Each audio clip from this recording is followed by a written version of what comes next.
Sveiciens! Ko darīt, ja esat pārdevuši īpašumu un nopelnījuši naudu uz šī īpašuma tirdzniecību? Ja? Jums ir jādeklarē kapitāla pieauguma nodoklis vidā.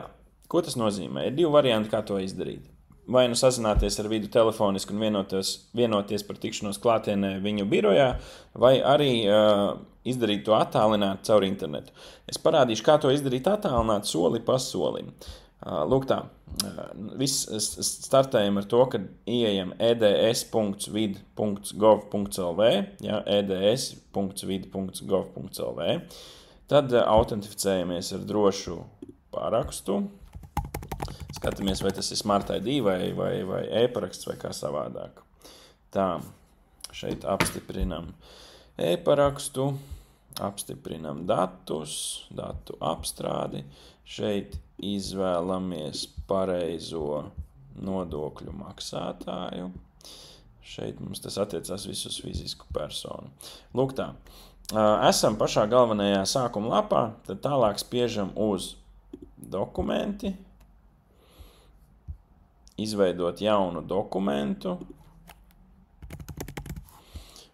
Un meklētājā, es parasti meklēju šādi periodu, ierakstu, ja, un tad izmet ārā pārskata perioda deklarācija par ienākumu no kapitāla pieauguma, DK veidlapa. Spiežam virsū. Šeit atzīmējam, kuram taksācijas periodam tas ir. Tālāk mums atverās šāda te anketa. Šeit parādīsies jūsu dati, jūsu deklarētā dzīvesvietas adrese, vārds, uzvārds, personas kods un tā. Šeit jūs atzīmējat, kurā gadā un kurā ceturksnī tas darījums ir veikts un kad jūs saņēmāt naudu. Šeit ņemsim par piemēru to, kad darījums notika šodien. Šodien bijām pie notāra 11. decembrī, kas nozīmē 2024. gada 4. ceturksnis. Bijām pie notāra, pieņemsim, ka mums bija pircējs ar saviem līdzekļiem, kurš samaksāja uzreiz pie notāra. Tātad naudu arī saņēmām šodien, 11. decembrī. To arī atzīmējam, naudas saņemšanas datumu, nevis līguma datumu vai kā savādāk, bet datumu, kad jūs faktiski saņēmāt naudu uz konta.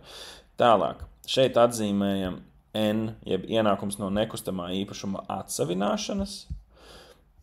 Tālāk, šeit trešā ailīte, ieņēmumi no kapitāla aktīva atsavināšanas. Tur nerakstiet kopējo summu, par kādu bija darījums, bet tur rakstiet summu, cik jūs nopelnījāt. Tātad, ja jūs, piemēram, esat nopelnījuši 10 000 eiro, pieņemsim, ka jūs nopirkāt dzīvokli gadu apakaļ par 30 000, nedaudz tur paremontējāt un tagad viņu pārdodat par 40. Tātad jūsu ieņēmumi no šīs atsavināšanas ir 10 000 eiro apmērā.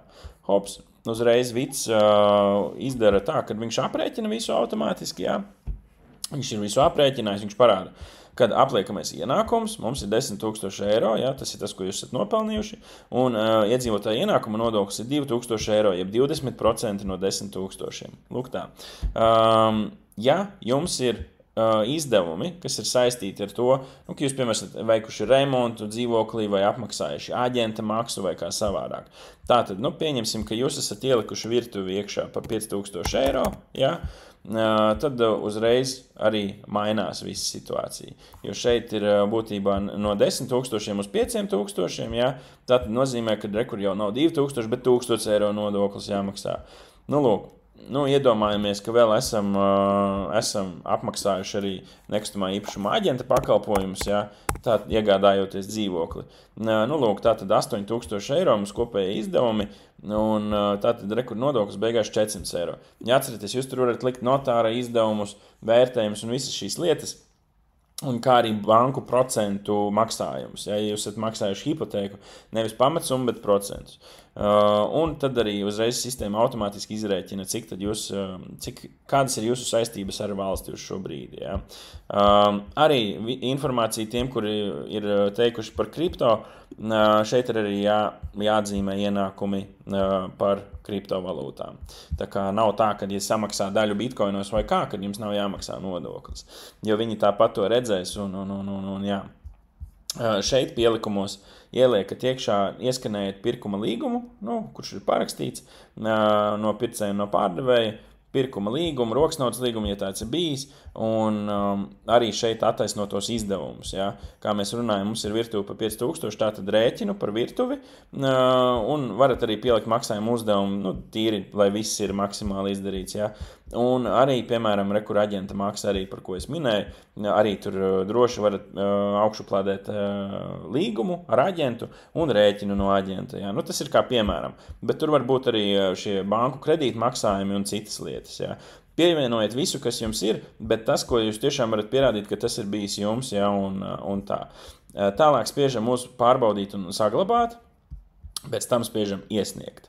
Un tas arī būtībā viss. Pēc tam jau droši jūs varat spiest uz maksājumi, un tur uzreiz parādīsies vidu bankas konts, un jūs varat pārskaitīt to naudiņu, kas jums ir jāpārskaita, lai nosaktu nodokli. Tur nav jāgaida nekāda ziņa, nekas tāds jums nebūs, vai arī apstiprinājums no vida. Jūs vienkārši pa taisno skaitat uz vidu kontu un visu, un tā arī būsiet norēķinājušies ar valsti.